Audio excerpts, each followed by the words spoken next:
Hello students, good morning to everyone. Welcome to the class students. In this video, we are going to do our work in English and then in Hindi subject. In English, our topic is going to be an application for leave. An application for leave. बेटा एक application है leave का, एक छुट्टी का application है बेटा leave. और हिंदी में बेटा आज पार्ट 2 होगा, उसमें भगत सिंह के बारे में आप देखोगे बेटा. भगत सिंह पार्ट 2 हम हिंदी में देखेंगे. In English and application for leave. हम बेटा आज एप्लीकेशन कैसे लिखते हैं वो सीखेंगे. लीव, अगर आपको छुट्टी चाहिए तो स्कूल में एप्लीकेशन कैसे लिखते हैं वो वाले एप्लीकेशन आज देखेंगे कैसे लिखते हैं स्टूडेंट्स.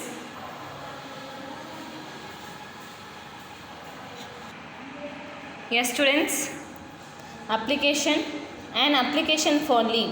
बेटा जब एप्लीकेशन लिखते हो ऑलवेज स्टार्ट द टू यानी आप किसको लिख रहे हो टू, फिर कमा द प्रिंसिपल. आप किसको लिख रहे हो the principal Abhinav public secondary school और आपके स्कूल का नेम और एड्रेस बिलाड़ा जोधपुर. एप्लीकेशन में क्या होता है, फर्स्ट टू लिखना होता है. द प्रिंसिपल के बाद कुछ नहीं लिखा जाता है बेटा. Then Abhinav public secondary school Bilara Jodhpur. Subject बेटा सब्जेक्ट यानी आप ये एप्लीकेशन किसके बारे में लिख रहे हो. It is a leave application. Application for sick leave. Application for sick leave. Next बेटा डियर सर मैडम. आप जिसको भी लिख रहे हो डियर सर या फिर madam.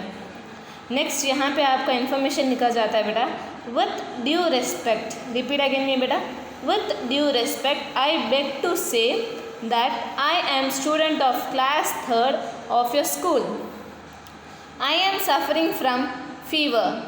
I have been recommended by our family doctor that I have to take proper rest for at least 3 days. Therefore, kindly grant me leave from 15/7/2021 to 17/7/2021. I shall be really thankful to you. Thanking you, yours obediently. You have to write your name and then you have to write your class.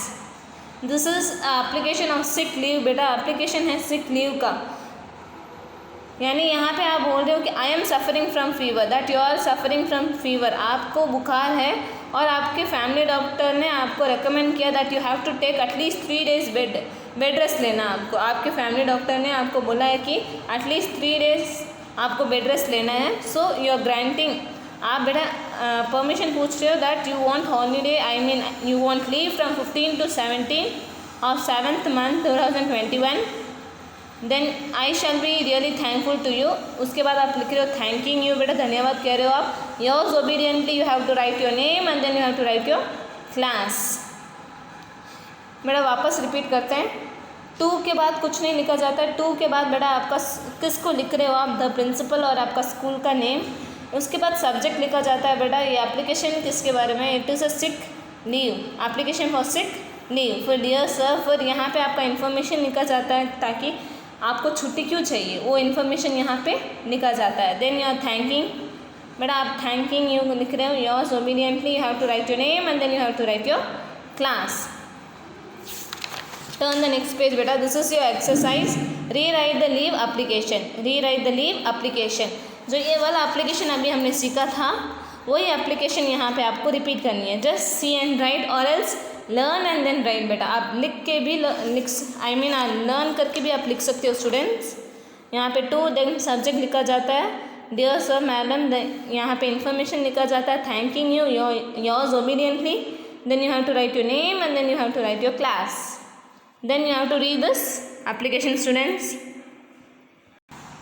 Dear students, in Hindi पाठ 2 भगत सिंह. भगत सिंह हमारा स्वतंत्रता सेनानी थे जिसके बारे में हम इस अध्याय में अध्ययन करेंगे. प्रस्तुत पाठ में अमर शहीद सरदार भगत सिंह का देश के प्रति प्रेम तथा उसके बलिदान का वर्णन किया गया है. क्योंकि इस पाठ में इस अध्याय में हम भगत सिंह के बारे में पढ़े तो भगत सिंह के कौन से, क्योंकि वो अमर शहीद था, मतलब उसका नाम क्या हो गया हमारे इतिहास में अमर हो गया. और उसके प्रति जो देश प्रेम की भावना और उसके बलिदान इसका वर्णन इस अध्याय में किया गया है. अमर शहीद भगत सिंह भारत माता के सच्चे सपूतों में से एक हैं, जिन्होंने अपने देश के लिए हंसते हंसते अपने प्राणों का बलिदान किया। भारत को आज भी ऐसे सपूतों पर अभिमान होता है। भगत सिंह एक ऐसा व्यक्ति था जिन्होंने हंसते हंसते अपने प्राणों को दे दिया था और फांसी पे झूल गए थे। और इस तरह के सपूतों पर हमारा देश आज भी गर्व करता है। भारत में अंग्रेजों का राज था। देश के हजारों नवयुवक आज़ादी पाने के लिए व्याकुल थे। अब ये पुराने समय की बात इसमें बताई जा रही है कि भारत किसका अधीन था? अंग्रेजों का गुलाम था। और देश के हजारों नवयुवक, देश के जो भी हमारी प्रजा थी, जनता थी, वो आज़ादी चाहती थी कि अंग्रेज यहाँ से चले जाए और हम स्वतंत्र अपना जीवन जी सके। तो सब व्याकुल थे आज़ादी को पाने के लिए, बेचैन थे, मतलब उनको ज़रूरत थी आज़ादी की। एक और गांधी जी, जवाहरलाल नेहरू, सरदार पटेल और राजेंद्र प्रसाद जैसे कांग्रेस के बड़े बड़े नेता शांतिपूर्वक स्वाधीनता पाने के प्रयत्न में लगे थे। अब क्योंकि दो तरह के गुट थे भारत में, तो कुछ मतलब ये कुछ व्यक्तियों के नाम जो गांधी जी के फॉलोअर्स थे, मतलब गांधी जी की जो नीतियों पर चलने वाले व्यक्ति थे, वो तो शांतिपूर्ण तरीके से कि शांति से अंग्रेज भारत को छोड़कर चले जाएं, इस तरह से वो शांतिपूर्वक स्वाधीनता पाने के प्रयत्न में लगे थे। तो दूसरी ओर कुछ नवयुग ऐसे भी थे जो समझते थे कि अंग्रेज कभी शांति से भारत नहीं छोड़ेंगे और वे चाहते थे कि फिरंगियों को यहाँ से चले जाने के लिए विवश करना चाहिए। इन नवयुवकों के नेता थे चंद्रशेखर आज़ाद और सरदार भगत सिंह। मतलब कि जैसे गांधी जी के अनुयायी वो तो चाहते थे कि शांतिपूर्ण स्वाधीनता को पाना है, लेकिन भगत सिंह और चंद्रशेखर मतलब कुछ ऐसे ये इस तरह के हमारे नेता थे जो चाहते थे कि अंग्रेज शांतिपूर्ण तरीके से जाने वाले हैं नहीं और इनको विवश करो, मतलब उनको मजबूर करो कि वो भारत को छोड़ दे और अपने देश चले जाएं। सरदार भगत सिंह का जन्म 28 सितंबर 1907 ईस्वी में लायलपुर पंजाब में हुआ था।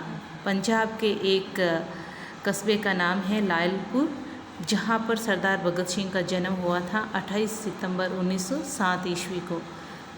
भगत सिंह के पिता सरदार किशन सिंह और दो चाचा अजीत सिंह और स्वर्ण सिंह अंग्रेज़ों के खिलाफ होने के कारण जेल में बंद थे।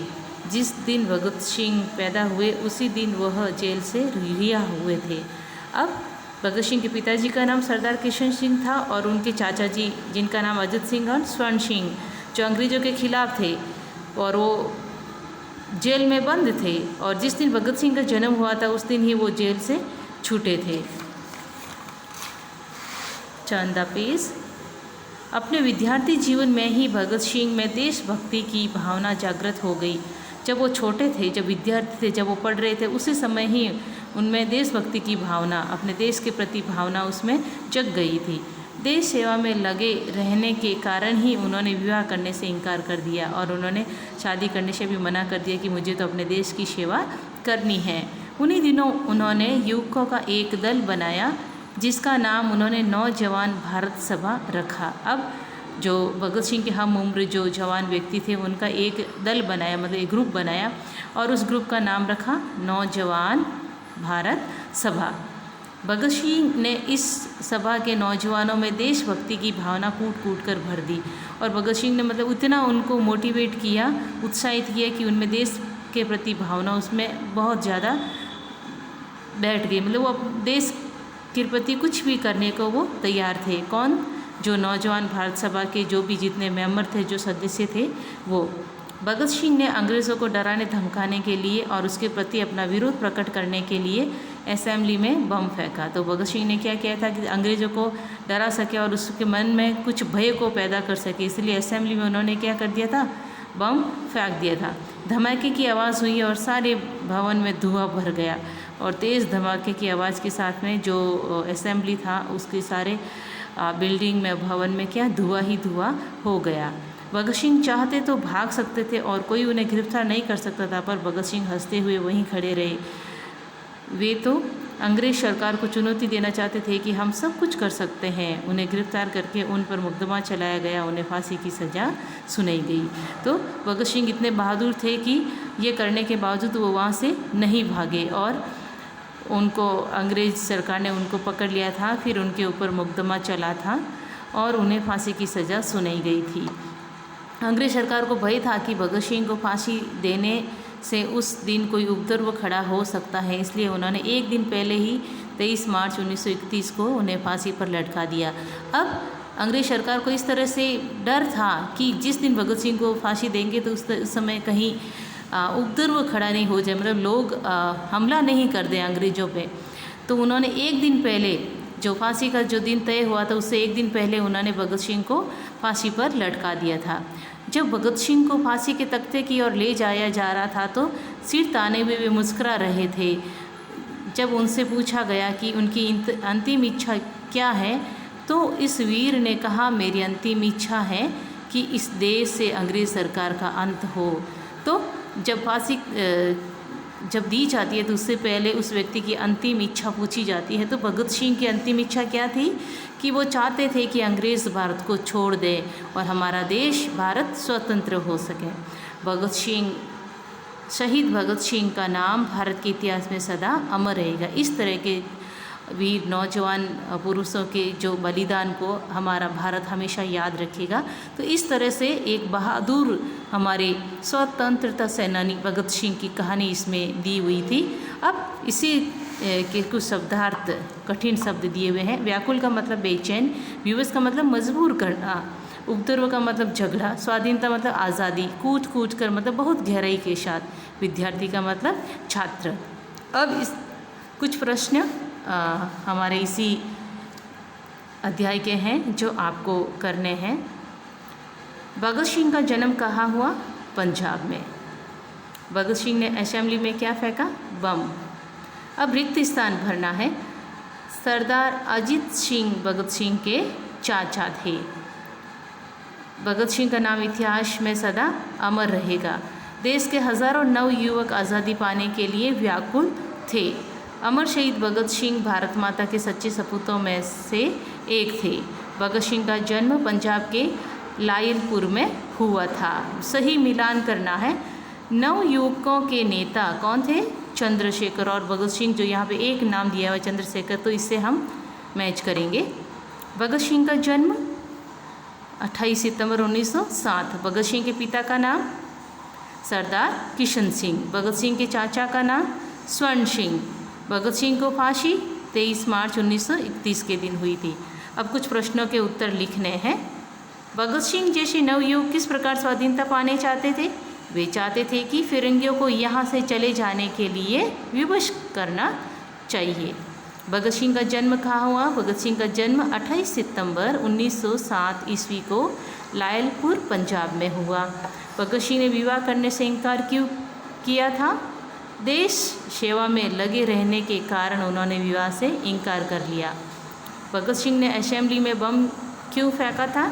भगत सिंह ने अंग्रेज़ों को डराने धमकाने के लिए और उसके प्रति अपना विरोध प्रकट करने के लिए असेंबली में बम फेंका। आपको भगत सिंह के जीवन से क्या शिक्षा मिलती है? भगत सिंह के जीवन से हमें देशभक्ति और अपने देश के लिए बलिदान की भावना की शिक्षा मिलती है। इस तरह से हमारा ये अध्याय पूर्ण होता है। तो आपको इस अध्याय को अच्छे से पढ़ना है और इसकी जो प्रश्न और उनके उत्तरों को भी आप इस वर्कबुक में लिखोगे।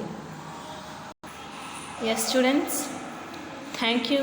Have a nice day.